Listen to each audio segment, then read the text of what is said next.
Welcome to the Save Par Golf Podcast, where two average golfers talk about golf and things. I'm your host, Derek. I'm your host, Dominic. We are currently on episode 93, and we have a special guest today. We have Tyler John Morrison with Jaxon Golf.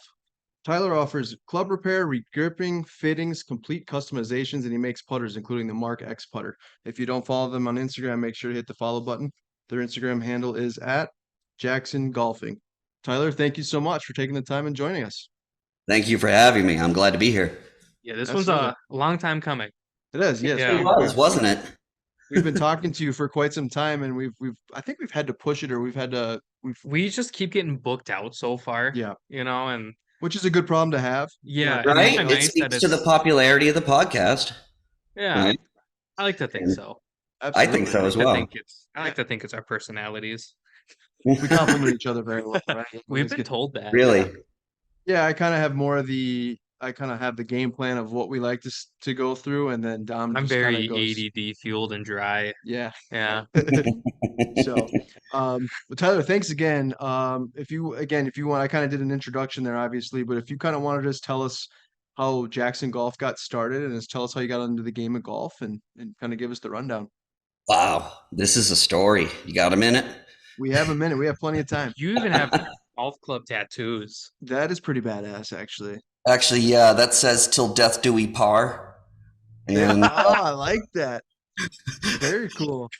I've honestly always wished that would garner me some form of I don't know, like a coupon every time I walk into a clubhouse. I'm like, hey man, this is hardcore, right? And they're just like, get out of here.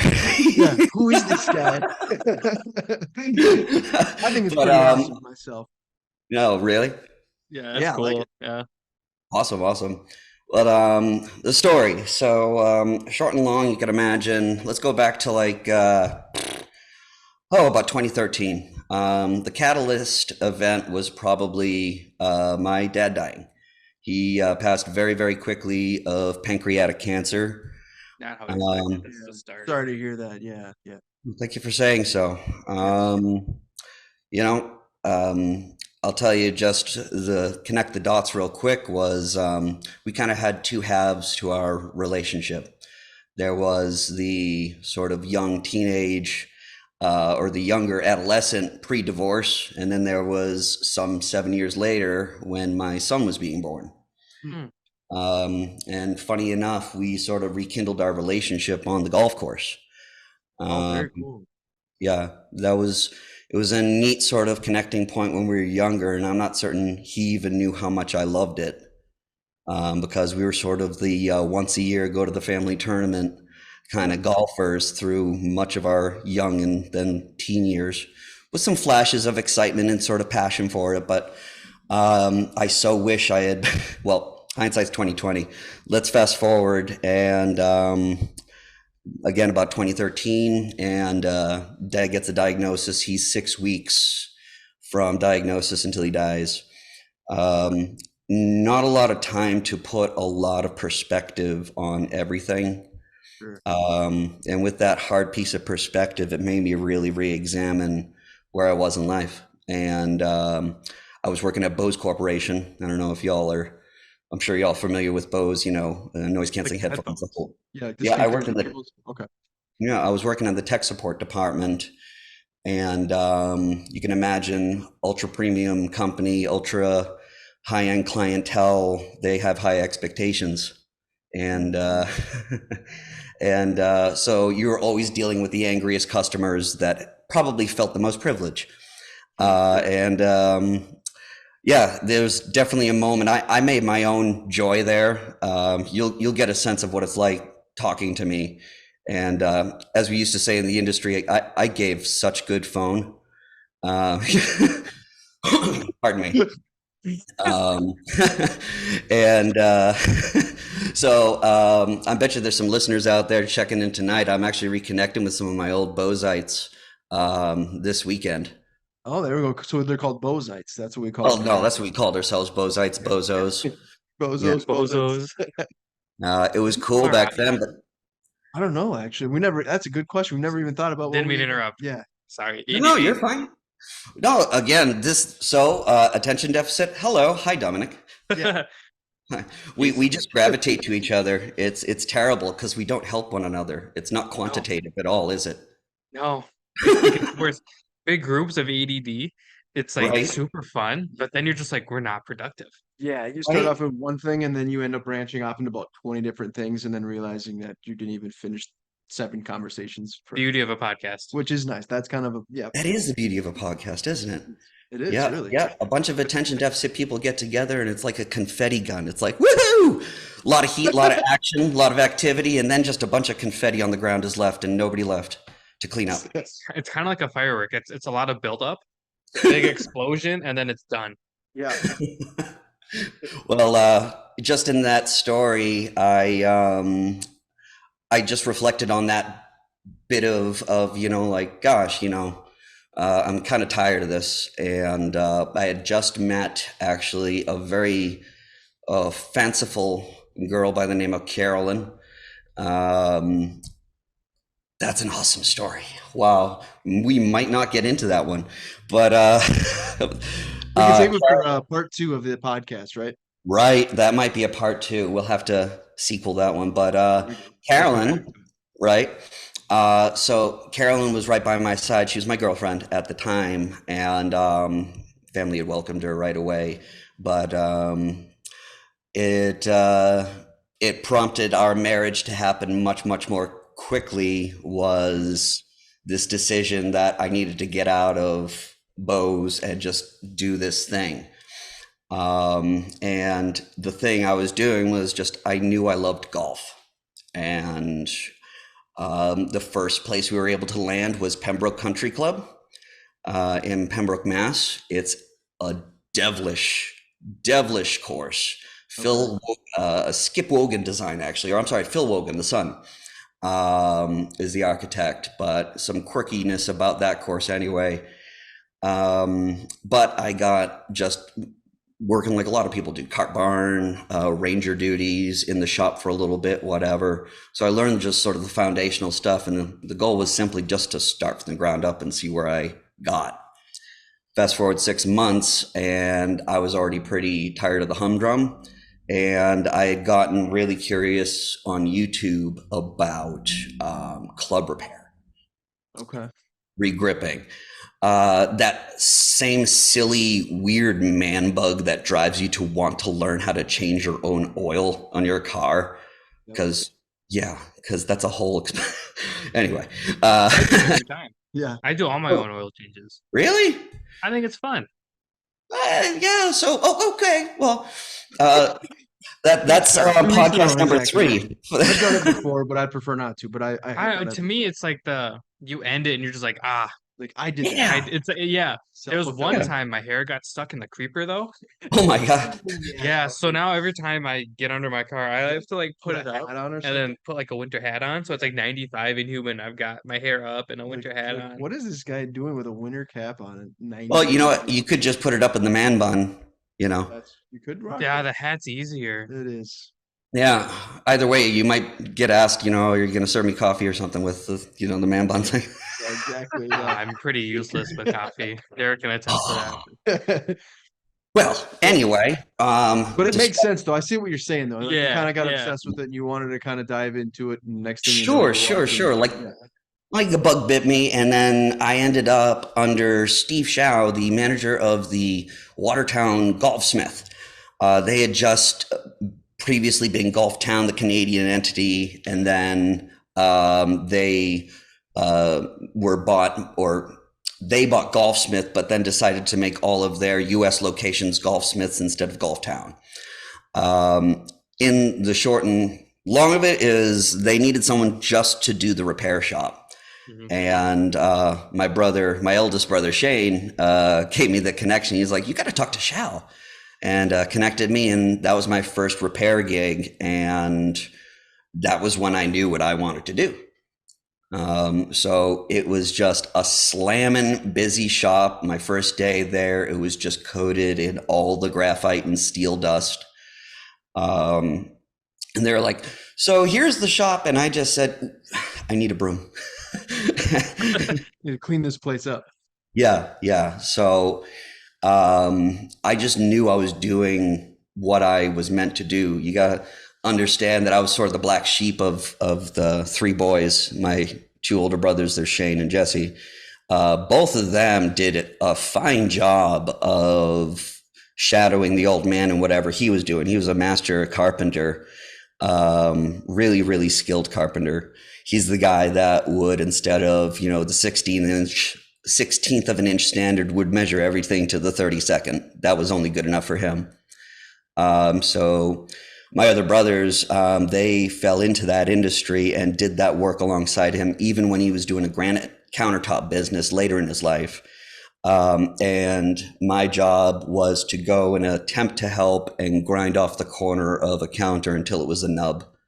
And my dad would look over my shoulder and say, we can fix that. So, so here's this opportunity to sort of show my old man that I had a builder's soul in me after all. It was just not the right medium for me until this point in my life. It's like almost like a full circle a little bit. Like you said, you kind of maybe it's a different industry, but you still had that carpenter mentality in yourself, Right. That's exactly what it was. Yeah. So that's really what landed me in it. And I was in that store for probably a year and a half, almost 2 years. I'll just allude to really poor life circumstances, kind of interrupted things for a bit.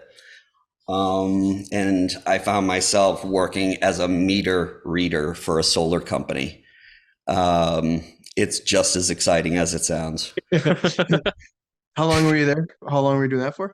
That was like a year and a half, 2 years. So probably fast forward to about 2016-ish. Okay.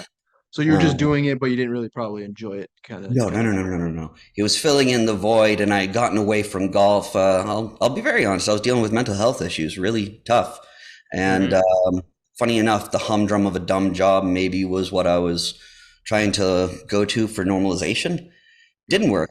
And the bug was still there. And this is what kind of was born out of a frankly psychotic, need to just express this idea. Sure. I began by looking at counterweights that would typically be installed into the butt end of a club to, change the balance point and the weight and the feel, also Sure. known as a butt plug. But Whoa. Hold on. I'm sorry. I didn't realize that clubs had weights up top. They typically don't. That's where the custom club fitter comes in. If you've Okay. I thought my mind was just like blown here. I was like, Yeah. you're telling me that there's a weight at Weight the in top there? of my Yeah, club? I know. Okay. I was like, again, it's been a long Well, day. let's interrupt you, actually. Oh no, I go ahead. I would was say just gonna let's. say for the listeners that aren't watching, Yes. no, you're good. You were showing we can talk about that, Yeah, but it was yeah. it was a putter that you That's the created. Mark X putter. Yes. Sorry, I Yes, just yes, want to make yes. some people watch it and some people listen to it. So I just wanted to make sure that we're talking So we'll pretend it's like, third grade story hour, and I'll be a bit more descriptive verbally. No, you're doing a great job. Like I said, that's fantastic. And sorry, continue. I didn't mean to interrupt you. No, you're fine. So imagine that, just the idea was I knew what had worked. I knew what I had used in the past, and I just knew I couldn't get exactly what I wanted, in a putter. And there was something about that category that attracted me, mostly because it just seemed to make sense. I don't know how to better describe it, except this concept of this real, what looks from one angle to just kind of look like a pong, was born of this idea out of what were the best feeling putters I've ever used in my life. I harken back to this design that came from a component company called Horico. Maybe y'all remember Dynacraft being mentioned once or twice in your lifetime. So they had this sort of, I would say, 2012, 2013 design called the Hindsight that featured the convex face. Okay. And all I knew was, even though that thing was made of a harder grade stainless steel called 431, that there was so much more potential to use even just a better stainless, like a 303 or a 304 steel. So that was just, again, one of the features I was like, this could be better, so it kind of centered around that. And I was looking at these round weights that are essentially cylindrical. You can imagine that they're about the diameter of anything from just between a dime and a nickel, or between a penny and a nickel, excuse me. So I just was at my dining room table and then had this drawing of what looked like a pong in front of me. And then I took these little counterweights, the butt plug weights, and we're laying them on their side. Yeah, it's so fun to just let the innuendo fly in golf. It's just chalk. I love that you people have butt plugs. Come on. Well, no one really says that. So it's like, when somebody says that, you gotta laugh. Well, exactly. I do. Right. Especially when you like try and deadpan it to somebody that walks in, and it's like, oh, the swing weight feel. Maybe what could help you would be some butt plugs. I've never seen. And then you deadpan. That's fantastic. Oh, I can't be serious for too long. Yeah, no, I think it's great. So just a quick question. Did you have when you were working at Golfsmith, like you said, did you have any visions of doing what you're doing now? Like, did you were you drawing designs like, this club could be a little bit different, or this putters? Did you ever have that beforehand? Yeah. Pretty early, it went from, there's a guy I watched on YouTube that was the most watched, recommended for changing your own grips. Got me into the shop, but once I was in the shop, they start doing all your, rah-rah training on brands. And that stuff's fascinating because it's just as exciting as all the cool commercials you watch, but they're directing it to you, the retailer, and getting you excited about this stuff. So then you start learning names. You learn about somebody named, I don't know, Karsten Solheim. And you get curious about other manufacturers. And there's something so different viscerally about when you've taken a club completely apart to all its basest components, and all you've got in your hand is this useless piece of metal that we spend quite a lot toward making, shaping, and working, and then this hollow piece of steel or graphite, and it's kind of like the beauty of a sand sculpture to me now. And it makes you look at everything differently when you're just, if you'll pardon me a second. He straight up just left. I love that. I love these. Totally just left. I know. So, if you were to just pick up an individual club head, you're not able to escape the knowledge it imparts on you. You hold it like this with the face down and you feel exactly where the CG is. You compare this guy, a player's cavity with millwork in the back, to a true blade design. You feel, oh my gosh, nobody's going to find this sweet spot ever because I can't even balance it. It teaches you so much just getting into the guts of the clubs, and it was infectious to me. I couldn't learn enough. I was very fortunate to be surrounded by some very fine folks. I'll call out Jonathan Hensey was one of my coworkers. He's one of those guys that always irks the juju out of you because he's just so rife with good information, and whatever you've done, he'll always one up the ante, like, oh, pretty good, but can you do it this way? And he always challenged me to keep getting better and better. And anytime I found myself feeling slick about the work I was doing in the repair shop, he'd knock me down a notch. But that kind of just kept on making you stronger and get better and better, like you said. Yeah, you do 100%. And he was more encyclopedic about those names I was alluding to, and was able to very learnedly explain things like a fantastic shaft manufacturer by the name of Robin Arthur. And if you didn't know that guy, I'll show you a piece of his work right here. He was doing, if you can see. Oh, I want one. Those are sweet. Right. So this is from like 2013. This is the Arthur Extreme Engineering, which is Axe, of course, right? Yeah. Anyway, he had this sort of, not a concept, but just a sort of a going thought of his was, look, why are these, we'll go with like a graphite design Tour AD or a Ventus shaft, all of them over $350 to $400 retail each. He kind of is like, how, you know? And he also said that, why is there such a big difference between a graphite iron shaft that might be priced at $50 or, $30 or something versus same stuff, same material, but just because it's in the driver category, it has to now be $300-$400. So he had a line that was all just sort of middle line price. Nothing was over $100 a shaft, but it was primo stuff. And why do you think that is? I should like the I've never thought about it like yeah, that. because Yeah. and I didn't want to jump the gun, as so to speak, as far as like some of the brands that you've listed on your website of because there's a couple Mm-hmm. of questions I wanted to ask you about that. But for example, your SMT irons, which is Yeah, yes, you did a little kind of like what's in your bag not too long ago, and I that's mean these right. irons look fantastic, They look good. and the price is Thank you. very affordable. I think they're like anywhere from $400 to like 500 and some bucks, depending on how Yeah. many wedges or how many irons you want to choose.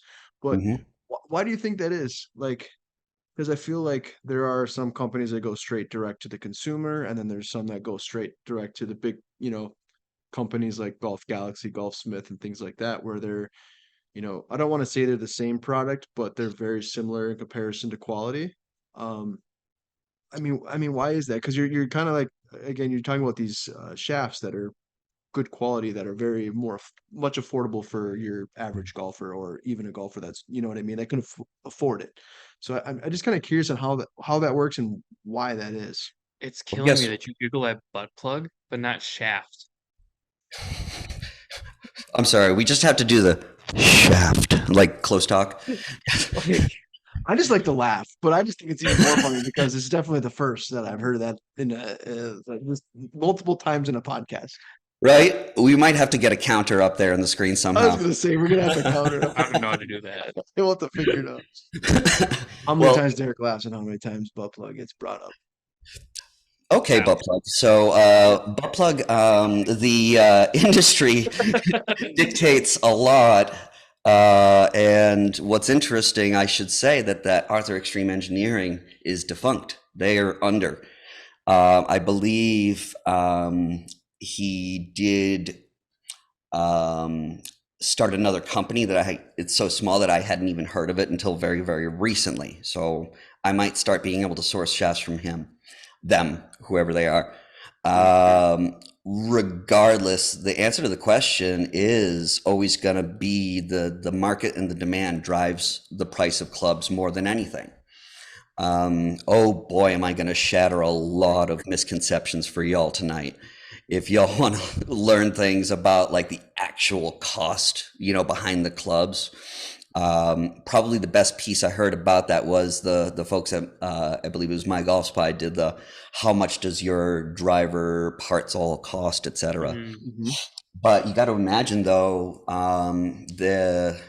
the cost breakdown of a club, let's say a $500 driver, a $600 driver, it probably costs them maybe a little less than it costs me to make that same kind of quality product. But I don't have an ad campaign. I don't got a legal team. You got to imagine that the number one driver is all the promotional product, making certain that their tour pros are well equipped. These companies are big, big budget, and the margin that you're paying is almost exclusively for the consumer, wish to be dazzled with laser lights on the television screen. Yep. Which makes That's sense. I mean, I guess that definitely So makes sense. my issue is like, we see all these players, they're playing the same clubs you have. Well, maybe not you, Yeah. because you're the odd one out with Hmm. the weird irons. I shouldn't say they're weird, but there's not a what are huge, they? huge name. I get the Haywood irons. Nice, nice. Which ones do you go with? I have the Haywood signatures. I actually really like them. Nice. They're In the like same blade kind of like, thing. but hollow body. I believe so. It's like a blade but cavity. Yeah, it's like it's like the muscle Muscle back back. blade. Yeah, basically is what it is. Anyways, where I was going, I Yeah, didn't mean to call out Josh at all. I love my Haywood stuff. yeah. But like for me, I have the Callaway. Fuck. Paradigm? No, before the Paradigm. Rogue? Rogue. It's the Rogue. Yep. Yeah, I have the Rogue. So if you Rogue. watch pros, Grr. I love the Rogue. It's actually been the best driver Driver. I've been hitting, like the most consistent. Um, you'll see the players playing the same clubs and everything, but then theirs are all coded weirdly and stuff like that. So I hate the ad campaigns for that reason. Hmm. It's like, yeah, they're playing the club I have, but theirs are so drastically different Yeah. than what It's the same you or brand I. basically, and that's Yeah. about it because you're not playing the same exact club. Let's have fun. What would you guess, Dominic, is the primary cost driver? What would you say? Let me rephrase that. What would you say is the big difference between the pros club and your club off the rack? I would imagine mine off the rack probably doesn't have the crazy shafts that they probably have. Ding, ding, ding, ding, ding. Yeah. Right there. Yeah. Yeah. I'd imagine it's all shaft tally. Yeah. And then I'd imagine some of them have like different faces, different weights, stuff like that versus Not off much. the rack. Not much. Just say if anything, No. they might change it up to different weights, So like that's settings. more so what I was Yeah, thinking. yeah, Like, yeah. yeah, they might have Yeah. like switch it around a little, but I mean, I can tell you right off the top of my head the Rory build. Um, Rory's build, whatever the TaylorMade head is, happens to be he's very between 44 and a quarter and 44 and a half inch length total build. He uses a Ventus. I'm not sure if he switched to the Ventus TR, which is the torque rated control, new version of it. But he uses a Ventus Black, extra stiff, 75 gram, tipped 1 inch. Um, uh, and standard loft setting, I believe.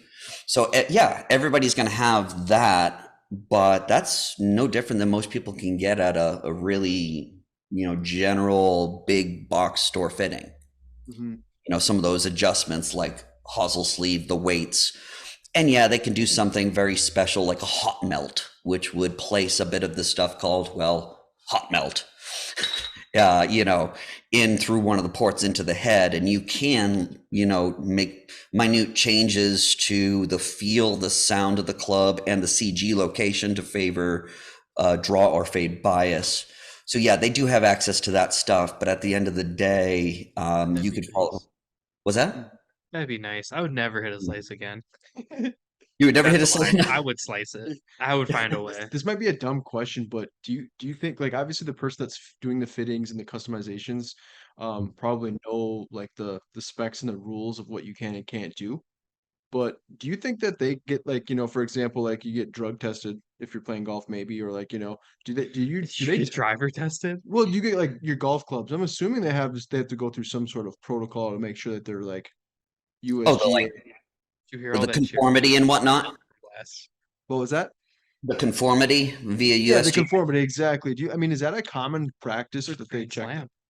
slam. Frankly, what it comes down to almost invariably is either somebody tipping off an official that something doesn't look kosher in somebody's bag, or something completely visible. Let's allude to the Hideki Matsuyama disqualification that happened because he had essentially what looked like white marker lines in one of the club faces that he had been working with. It was an alignment feature. It helped him sort of square up the face, but it was occupying so much groove space that it was actually sort of like standing out. So it was like out of the groove, like filling outward. And at that point, You see how that's an issue. you see how that can kind of create a difference of spin characteristics. Yep, exactly. It's kind of like in baseball when they're like, "Hey, his bat's corked." A little too much pine tar going on. Yeah, or yeah. Who ended up calling him out on that? Was it like a player that he was paired up with, or a caddy? I bet it was Rory, that snitch. You know what? It actually is going to be more likely to be some on staff officials. It might be somebody that's just like you might want to let him know beforehand before he games with that's not bueno. Sure. Or it could be from the film crew noticing something and then just passing word along, like, what's this about? And they might have just been genuinely curious to know what's this pro doing, and somebody is like, not only is that not a good idea, that's not very kosher by USGA rules. And there we have it. Later. Yeah. I guess it's happened where somebody, like viewers from TV, right? They're like, they call in, but hey, what the heck is this going on? And then all of a sudden, like you said, the same thing. Everyone wants to know what's going on, and turns out he's playing a little. Didn't that recently happen where a fan called in and it They've done it changed? before, yeah. Yeah. So they've like a player like ruled a par or a bogey, and it was actually like a double bogey or Yeah. whatever it was, So that makes sense. Right. Um, Did it involve but Patrick Reed? I don't remember. This was like recently could where have. where like somebody called in. They're like, "Hey, he stumbled that hole or whatever, and he wrote down birdie or bogey or Yeah, whatever." yeah, he's been notorious for doing some things like that. But Yes. so it sounds like you have like a big knack for like knowing the products, the maybe what somebody should use or shouldn't use. Mhm. And most of it was it just from watching a lot of YouTube videos, and then obviously of course some coworkers that you were working with in the past. Is that kind of where it all most of your knowledge came from? Um, it's a, my knowledge has come from a fairly sad place, which is isolation in front of a computer and just hungry, hungry, hungry for knowledge. Um, what it takes to get to where I'm at now is, you heard my genesis, and every minute, waking minute from that time till now has been spent in pursuit of that knowledge. What is truth in golf? You got to imagine that I've had to take on new responsibilities and duties here in the shop. For instance, I can just turn around and show you the monitor screen behind me. Yep. And the hitting bay is already Very cool. ready. So yeah, You with put a the hole in that line. wall. Oh, you saw that already? No, Oh, and he no. said he was gonna put a I'm hole in gonna the put. I'd put one in there. So you got to imagine that I've had to take on new duties, which it includes instructing new golfers, or even golfers of,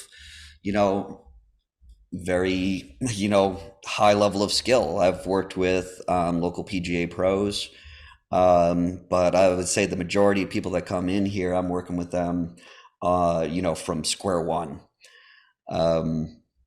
So Fantastic, because it's kind of like you're kind of helping them literally kind of from start to not I don't want to say start to finish, but you're literally Well, kind they're of with them, from the beginning beginning. of the process Yeah. to them actually going out and playing. Yeah, well, exactly.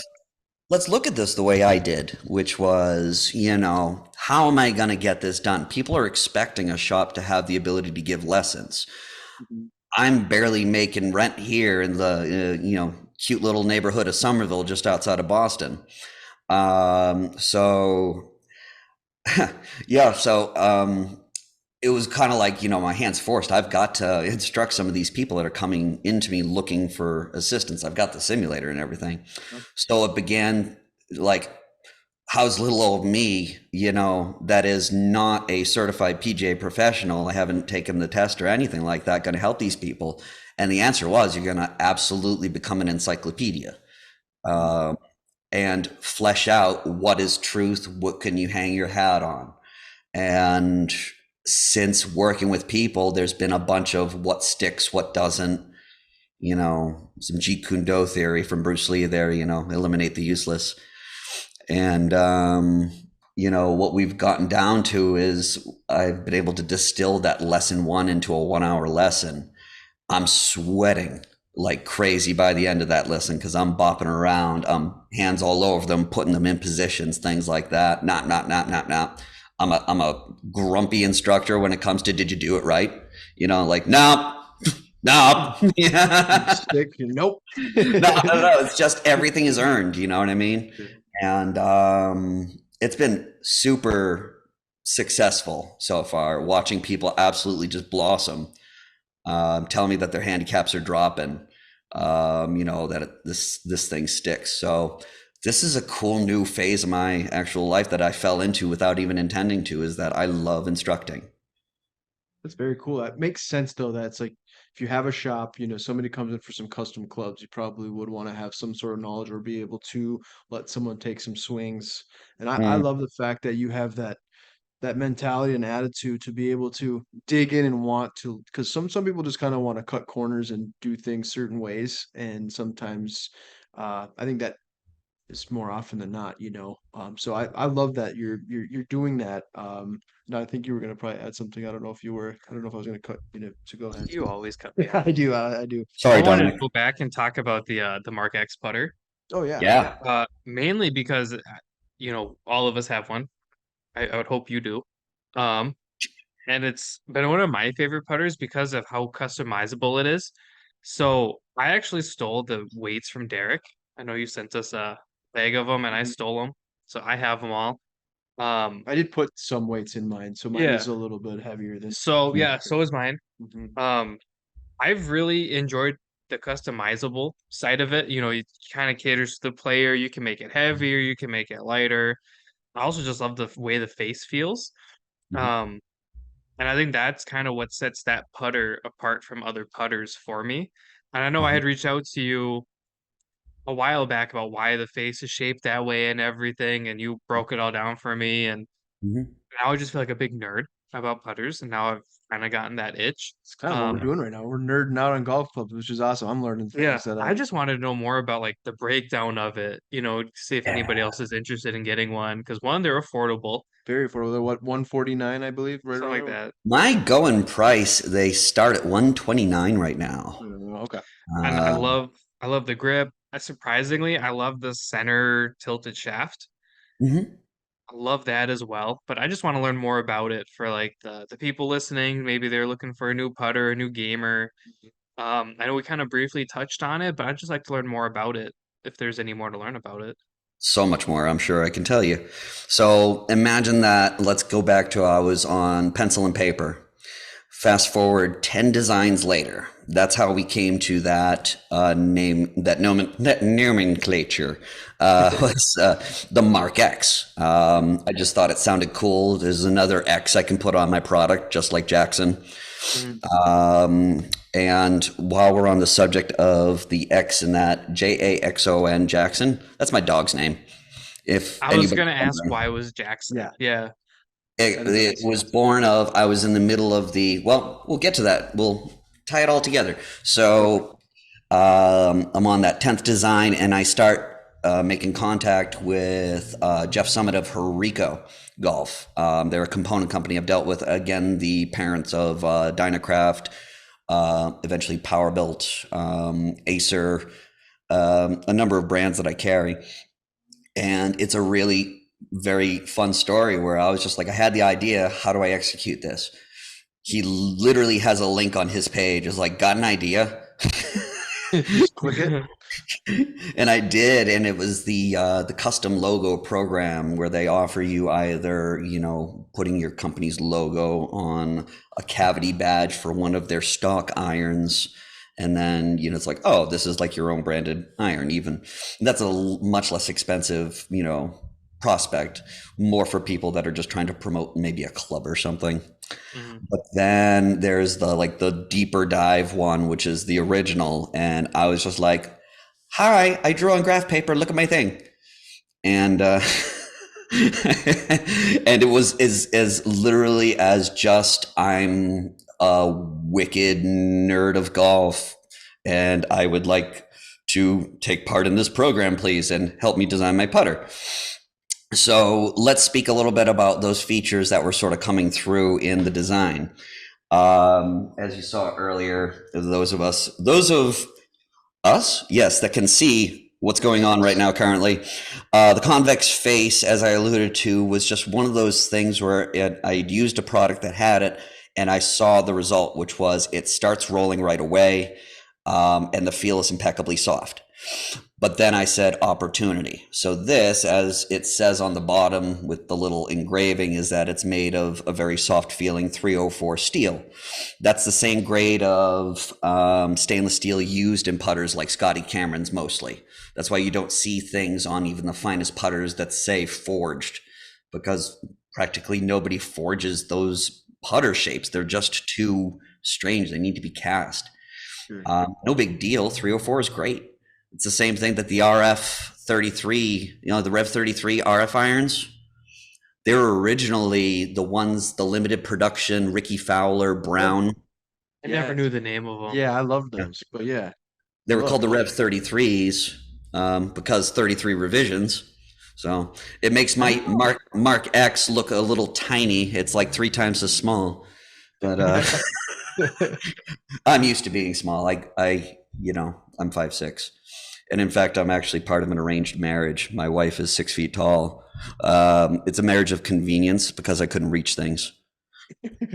I have a bunch of step stools in my back rooms at work.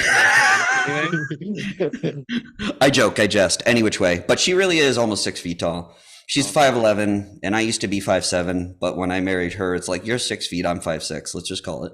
Yep.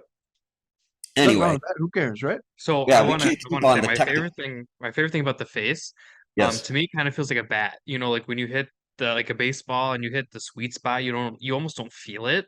Right. That's kind of how it felt on the face. If I hit the sweet spot of the putter, it just like I don't feel anything in my hands. It just goes. I've also had a lot of luck where we've played some courses that maybe the fringe isn't super nice. I've been able to use it as almost like a chipper.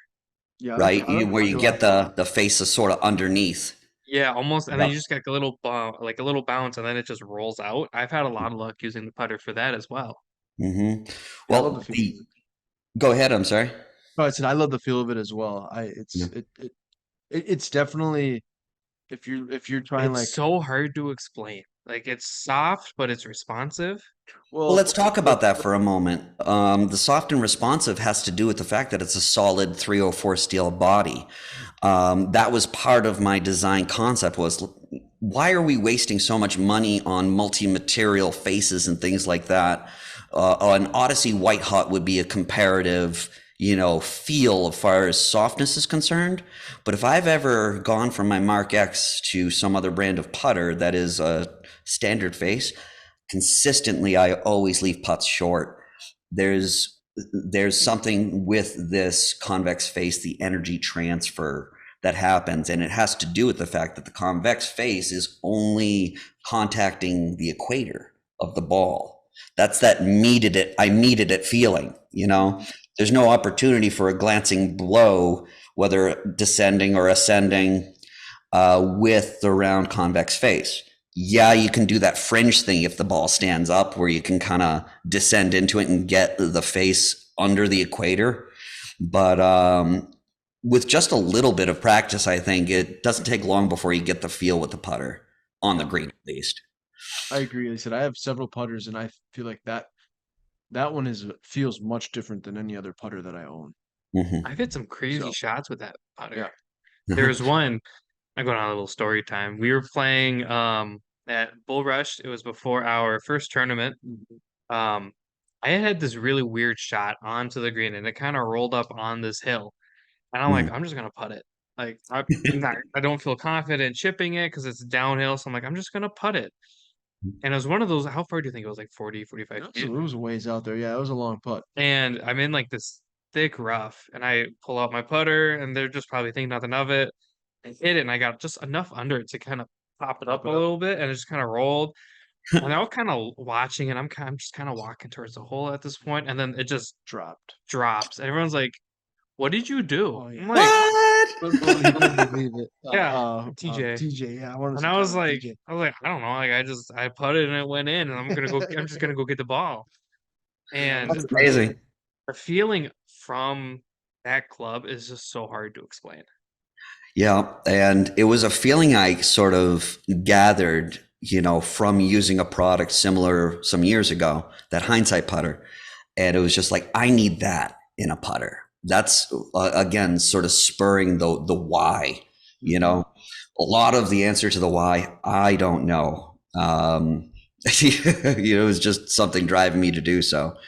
But continuing on that vein, I was like, well, if it's 304 steel, that's also gonna, even though more expensive, that's also gonna help us in the adjustability sense. So you alluded to that earlier. The putter features a center shaft design. If you've never seen that, that means that the shaft goes directly behind the very horizontal center of the face. Yep. That would be descriptive of a putter used by, for instance, Sungjae Im. If you've seen him rolling that, or Zach Johnson has always famously wielded a center shafted putter. His used to be a Seymour, I believe. Okay. Seemore, the Seymour putter. Yeah. So any which way, I love that when you look at the history of a center shafted putter and realize that Europe didn't adopt it as legal until like the 60s. Interesting. That they considered it, or it may have even been later than that. They were very late in adopting that, center shafted was acceptable because they considered it an unfair advantage. So you got to hear a piece of information like that and get a little curious, Yeah, exactly. But it also does come from a bit of early genesis of the idea. Was I wanted something that was so adjustable that you could actually pull the shaft completely out, flip it, and then reinsert it, and then it was a lefty putter. So universal putter. I like it. Yeah, so before the Mark X, there was something called the Model 1, which is kicking around here somewhere. Okay. Is that the one that's double-sided? It was not double-sided, but there was, in the original Model 1 design, 4 weight ports that were smaller, arranged horizontally, 2 on either side of the shaft. And what I learned through that design was that even your best wishes sometimes fail. And, it made me very critical of the product and realizing that this isn't going to work. Back to the drawing board. And that's where I took the design and moved it from something that literally looked like a Pong with 4 ports and just a shaft sticking right into it, 4 weight ports in the back, if you're not having the visual. And it's sort of elongated, gotten taller, created this flange is what we refer to this piece as, the floor. And then it was during that time that I enlisted the help of my uncle, who is also another construction architectural kind of guy. And he had a guy working for him that does CAD. So we were able to capture the idea and translate it over to CAD, resubmit it. And then, Jeff Summit at that point's gone from, graph paper and pencil to this, and be like, we can do this. That was that moment. Let's tie this all together where it was like, how about logoing for your putter? And I went, and there's this moment where I'm saying to myself, Morrison Custom Golf. Yeah, that'll be forgotten instantly.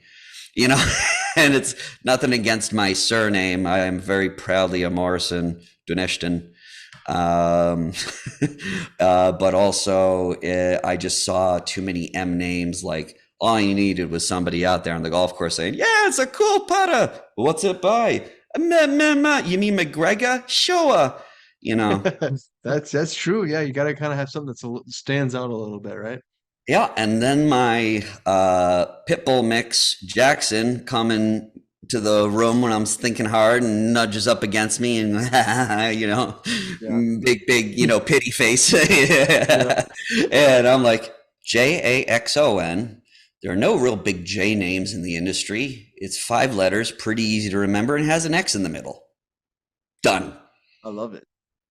And then the rune logo that you can see behind me, if the viewers out there get curious, you can check it out on my site. It's referred to as the rune logo because it's based upon an old Norse alphabet, the Furthark.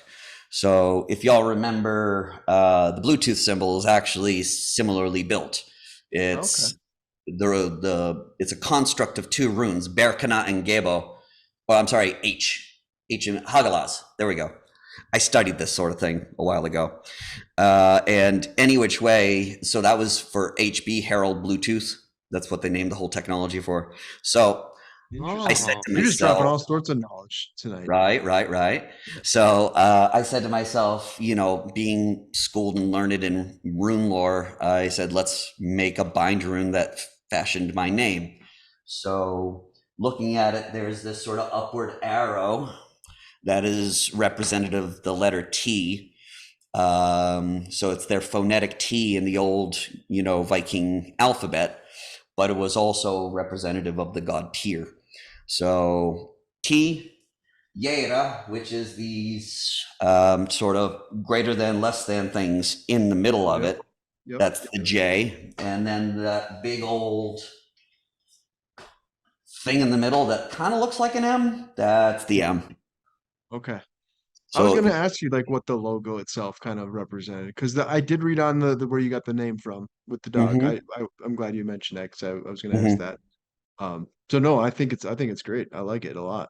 Thank you. From Thank you. start to finish, how long did it take you to fully get everything where you're like, okay, this is it. Now I want to actually put this in production. I want to sell this. Like how like from pen from paper to finish. How long did it take?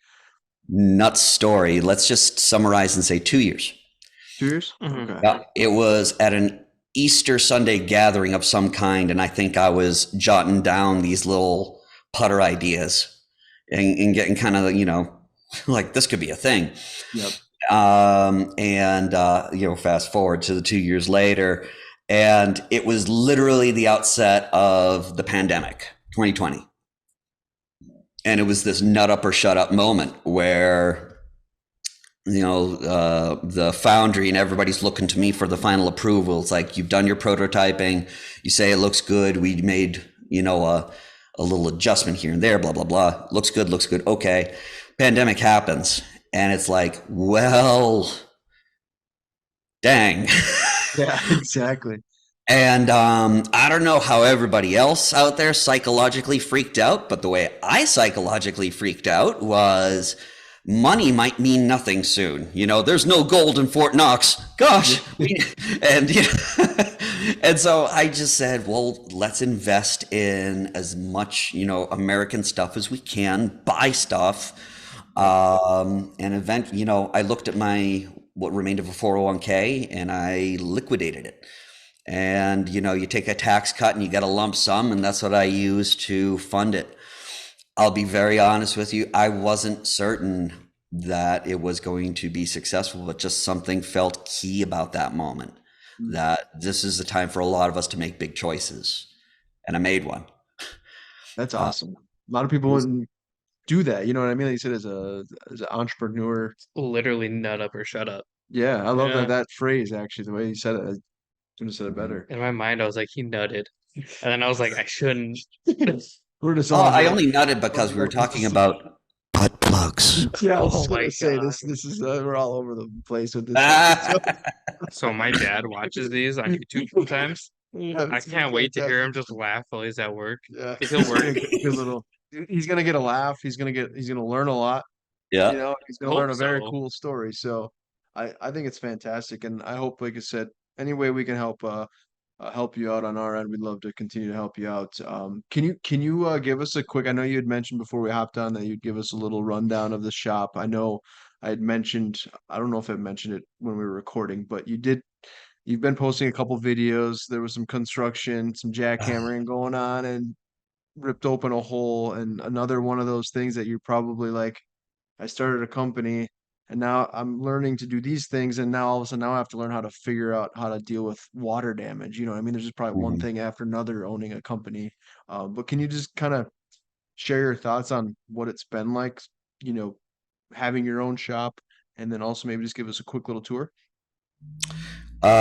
Sure, absolutely. I'm going to summarize and say something that's going to help your game, actually. It's going to help you in your life. I love it. All right. And that is 51% positive. If you're out on the golf course, something happens badly, you just got to look to that next shot with eagerness to show that you can get yourself out of trouble. when things go well on the golf course. Look at that eagle. Huh? Woo! Keep it low key. That's essentially what has been a guiding force for me. It's just this idea that you cannot get too high because there are threats lurking in every corner. And unfortunately, those threats have been quite real. You don't plan on the city who's paving the area to dig up the foundation on two sides of your business and just leave dirt and a complete just open wellspring to the floor of my basement. Nobody comes to knock on your door and say, we screwed this up. It's a really sad state that we're in, that, you know, people can just defer to, I got something to destroy, I got to get to Miller time, and he can call some insurance company or bring a complaint with Somerville. So the fact that I'm standing here in front of you, you know, not absolutely 100% batty, I think is a testament to that's what's gotten me along this far, is just realizing that it is always a struggle.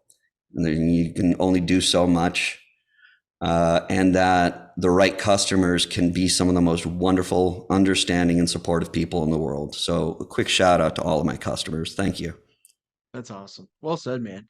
I said it's kind of like a I don't know if vulnerable is the word to use, but you are kind of, it's one thing to work for a company and be an employee, but then it's another when you're actually you're kind of the one man show. You're dealing with everything. You're the guy. Yes. So it's one thing. He's like, clock out. I'm done for the day. I can just go home and not have to worry about it. But when you're now, so yeah, you're kind of almost in a vulnerable spot a little bit of, you're doing a lot. So like I said, I commend you for that. And I said, I hope nothing but the best. But I know we've seen videos of your shop on Instagram.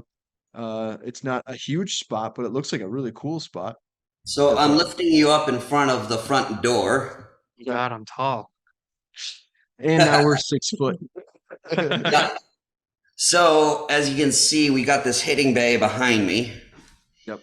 All right. I want to give a quick shout out to the reason that the mat is down here. One of my top clients is Cam Hill. He competes in National Long Drive. He's actually going to the big one coming up, and Awesome.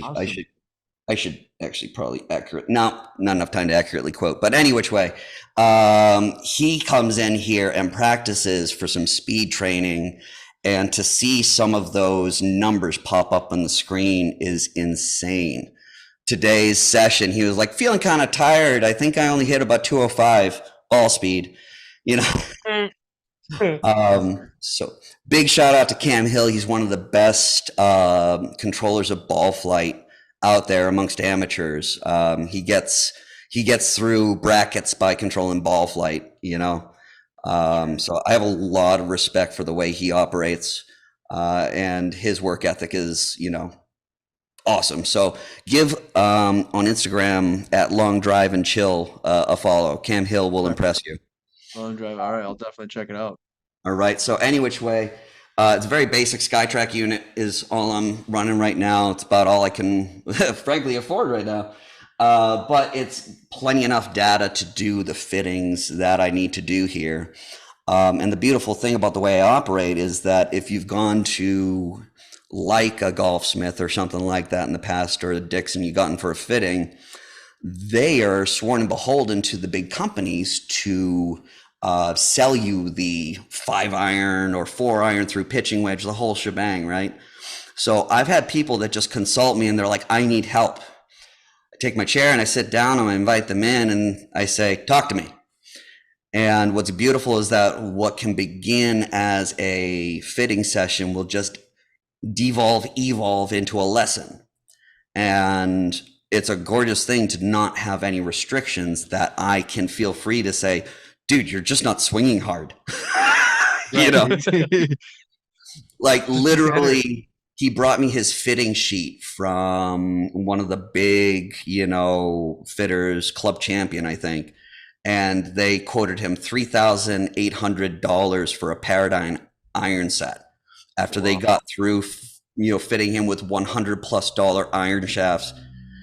And they were able to take him from something like 121 yards to 132 yards with a 6-iron. And I was like, you're a young fella. Why do you swing so slowly? And we got him up, gained 22 yards with one less club. So I had him hitting a 7-iron that I fitted him for here. It was in that, 145 in the air, 150, and then whatever happened. So, Sure. any which way, let's get a bit more of a view. I like the background there with the ferrules. Yes, indeed. That's something I owe, in addition to the mural that you've been seeing behind me, to a local artist here in Somerville. I just saw her painting a mural outside, and her name is Maciel Grulon. Okay. And I just said, I gotta have you. I need local artist, and and we struck a deal. So we're walking over here, and this is where I keep grips. I just used an old, bookcase, but we make it look neat. It gives us a way to display some of these heads. Lets Everything people. looks really nice in there. Absolutely. Do you do a lot of do you get a lot of, I mean, like, because I'm not familiar with that area, do you get a lot of walk-ins, or is it mainly like appointment only? Or do you do a little bit of both? I do both without any ability to affect whether that happens or not. Yeah. I try to do appointment only because I can, only handle one person at a time. You got to imagine what most people are coming to me for is my time. So, Right. yeah. So again, I've got the greatest customers, and I just kind of be forward with them as much as possible. And like, it's just me. This is my cell phone. Yeah, I put the cell phone on the outside of my business. Fun calls. I'm sure, yeah, I imagine. So here's a fun look, guys, if we got some time here. Behind me, this is sort of like the inner top shop. And I'm going to set up things here. This is where I might ponder, or See the wedges too. Uh-huh. Oh, yeah, look at these right here. Oh, Like, we got prismatic finish. We got a bronze finish. That comes in a black PVD as well. That's from a company called Inazone. They're made of 304 steel. They got a milled face, and they're like $30 a head. Wow. Yeah, even Very those reasonable. funky finishes. And you'll notice that they face the other direction too. They come in lefty. Yeah, I was gonna say that's not too common. we know Right? a lefty. We do. We do. Mhm. What is that called again? That material, not the copper, the other one. What do they call it? With the blue and Prismatic purple, finish. prismatic Mhm. finish. You Yeah. could also hook them and they'll turn. Yeah. So behind me, this is where I do my rig gripping. That's probably the big meat of the business. So you can see behind me, that's how I arrange everything. I'm not OCD. But there's a rule in the shop is that you stack everything, you line everything every time, because you don't change the experiment, Yep. And it's when you don't ascribe to the method, you challenge it and you check it. Is my methodology okay? Why this extra step? Every time I challenge the methodology, I get bit in the butt. Yeah. So No, you have a nice setup for sure. thank you. Well, Yeah, this is where absolutely. things get super crazy. I'll give you the quick this way. Well, you're gonna have to travel backwards because I can't walk downstairs backwards. That's okay. This is where the water came in here, right? Exactly. You can see I got still some water right now that came in this morning. It's brutal. Yeah, it is brutal. I'm building sandbags that I'm filling in the hole that they left up there. Not to get too much into it, but positive. yeah, exactly. 51%, right? But was it like a city thing that they did? Like they Yeah. were doing some, okay. Yeah, subcontractor. So the Spider-Man meme. Everyone's pointing it at everybody. Yeah, everyone's doing this thing. Like nobody wants to 100% take what's the going on. blame. Yeah. Yeah. So this is where I'm going to keep more of my specialized equipment. That's the shaft prep station. That's where I'll do the ferrule turning. It's a linen belt. It's soft. It's meant for those ferrule pieces, the top of the neck. If you're not familiar with what a ferrule is, that's that plastic decorative piece at the top of your iron or your wedge.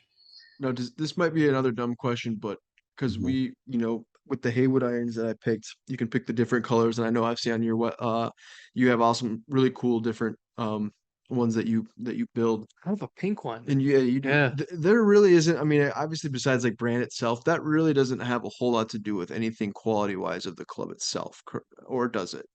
What's that? The color? Like, well, no, that's me. Like, I mean, there's different brands out there, but I mean, I would. What if my color adds like 4 miles per hour ball speed That's- though? there you go. Right? Yeah, it Like depends on the color like of the that ferrule. pink just Yeah, yeah. But what aspect is it? I'm just what's the question there? The question, I guess, is that there's different brands of ferrules, obviously, that you can order or buy.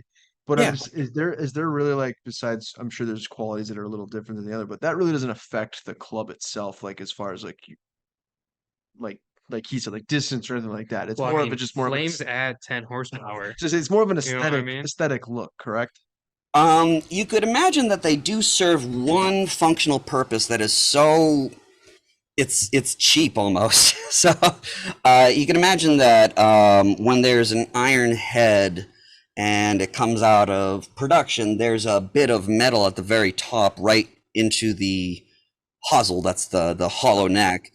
That's not been treated. It didn't get chrome. It didn't get a finish on it, potentially leaving an avenue for rust. So you can imagine that the ferrule was initially just the thing that kept the top from getting wet. Ah, okay. It, of course, evolved and developed into, something incredibly decorative, as you know, like all Yes, different. all different colors. Yep. So you may have seen this was the ferrule I chose to put on one of the prismatic wedges because, of course, I like it. anybody that can't see, well, if you're not watching, shame on you. Watch these Yeah, guys. that's Should be. their fault. Yes, exactly. Yes. But we're going through ferrules right now. Our Yeah. guy Luke from Backblast has checkerboard ones. Oh yeah, he's got the checkerboard. Those were sweet. Yeah, I mean, we're getting into some crazy things. Like they're starting to 3D print aluminum ferrules that have sort of a, awesome metallic look. Sure. But yeah, this is where I do the majority of the construction work. That rack system is a result of the flooding, so now they're all 6 or 8 inches off the floor. Yeah, that's too bad. Do you get a lot of like before you had your shop, you were kind of doing some stuff, I think, out of your house, if I'm not mistaken, out of your base, something like that. But do you do a lot of like online orders? Or do you get a lot of, or would you say majority business is like local? Almost exclusively local. Wouldn't I love to be able to promote my online business a lot more? For sure. But I'll tell you what, I think I exhausted what little bit of technical genius I had as far as, like how do I make my own website, that sort of thing. Yep. Quick aside, huge kudos to the CEO of Jaxon Golf, who is my wife. I did fire her, but Former CEO.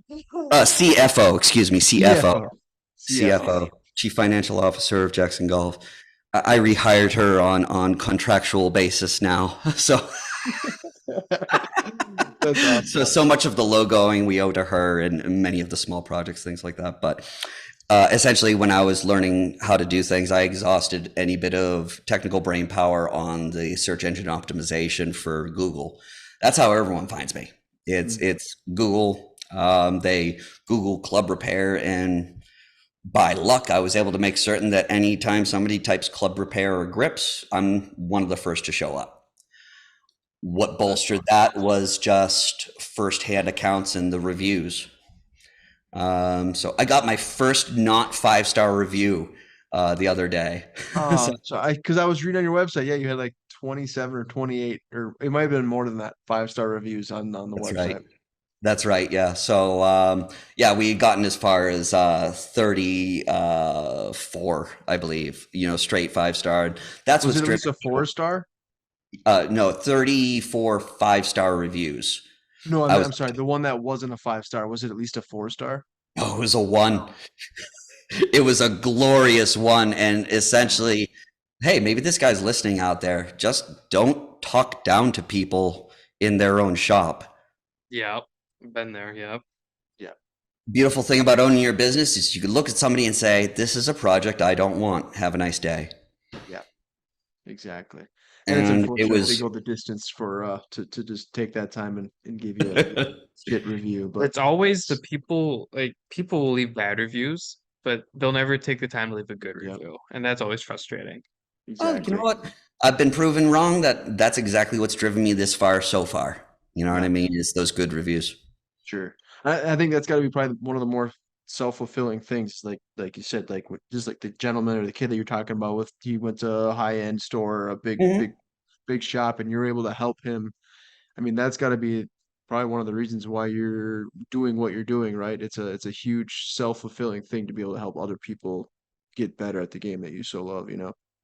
Get me up in the morning. You Yeah, kidding me? Getting me up exactly. in the morning. I got across the street. You can't see because it's dark. There's East Somerville Middle School right across the street, and you better believe I'll go to bed or I'll stand by the window and say, one of these kids is the next Mariah Stackhouse. One of these kids is the next, I don't know, Justin Thomas, Tiger Woods. You know what Yeah, I mean? I do want absolutely. that. What? Why not? Right? Right. I've caddied for a bit in between here and there, and I got to tell you, the what drives me and again gets me up in the morning is greatness. And thing about what drives a caddy, and you wonder what drives that guy that may even be good at golf, or maybe he's not, is I just want to be around greatness and be a part of it. And that gets me up in the morning. It's kind of like, the good outfielder that asks, what's a bigger rush, game winning home run or a game winning catch? And this whole mentality of, watching somebody be great feels like the game winning catch, you know? Well said. I love that. Um, we're gonna ask just a couple of rapid fire questions. We'll wrap it up, and I know we could probably talk for hours, but the beauty about having these podcasts is we typically have most of our guests on more than once. Not most of them, but we do have a lot of them on more than Mhm. once. So we'd love to have you on again to continue to have these conversation. But And I'm pooped. it's been a long day, yeah, but nothing against you. I think this is fantastic. I've learned so much, and I like I said, I think No, we had a it's guy from corporate today, and he put my ass to work. a Not not that I don't work hard, that I do, but I'm just like, oh my God, little fried today. I'm fried. I haven't even eaten yet. I'm so sorry. You should do that because low blood sugar causes really bad things. Yeah. Um, We'll get that's next on the agenda. just try and love the people around you. Eat something. I got some snacks in my bag. And you know what? At 10 p.m. here, probably time for me to go in bed in case it rains again, right? I So, hear you. Well, rapid we'll save fire. we'll save the rapid fire questions for the next time. So we have a list of questions, but There's Okay. one we have to ask. we do have to ask one. Go ahead, Dom. So, am I reading the one about the shanking? No, just kidding. Yes. No. Just kidding. So, we're in your area. Where are we gonna go to eat? If you're in my area, where are you going to go to eat? Yeah. Bocelli's, Medford. It's my What was it? favorite. Bocelli's in Medford. Mocelli. Sorry, the folk. Oh, they're thinking. Okay, My Mocelli. Italian greasy spoon. Mocelli's. What is it? It's my Italian greasy spoon. You know what I mean? Yeah, That's absolutely. like they're gonna nail all the stock treats. Your chicken parm, your whatever. I'm flooding with flavors right now. But yeah, the Italian greasy spoon. You just need a local joint, and they're the place. Awesome. Tyler, man, it's been fantastic having you on. I really appreciate it. I learned so much. Yeah, you were really knowledgeable, really helpful. And again, anything that we can do to help you out, like I said, I know you're kind of just a one-man shop there, so just let us know how we can promote you. I know you're more local stuff, but anyway, we can do that. We will certainly will. And then again, we'll have you on here in the near future. Having me on your podcast is not just a treat; it's the biggest help you can do for me. So Awesome. thank you so much. I really appreciate you guys. Thank you, Derek. Thank you, Dominic. Absolutely. Really, really appreciate you doing God's work on my behalf. That's awesome. Absolutely. Yeah, it's really nice to meet you finally too. So I'm glad we were able to do this because it was fantastic. Excellent. Cheers. Thank you so much. Thanks. Absolutely.